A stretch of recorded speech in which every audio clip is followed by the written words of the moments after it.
اللهم إنا نسألك عيش السعداء وموت الشهداء والحشر مع الأتقياء ومرافقة الأنبياء.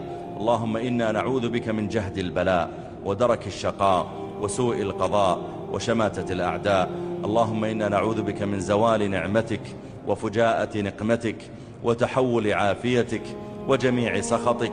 ربنا هب لنا من أزواجنا وذرياتنا قرة أعين واجعلنا للمتقين إماما. اللهم لا تدع من بيننا ولا من أحبابنا مريضا إلا شفيته، ولا عقيما إلا ذرية صالحة رزقته، ولا تدع من بيننا من عليه دين إلا يسرت له قضاء دينه، ولا فقيرا إلا أغنيته، ولا من له حاجة يسألك إياها دائما إلا قضيتها.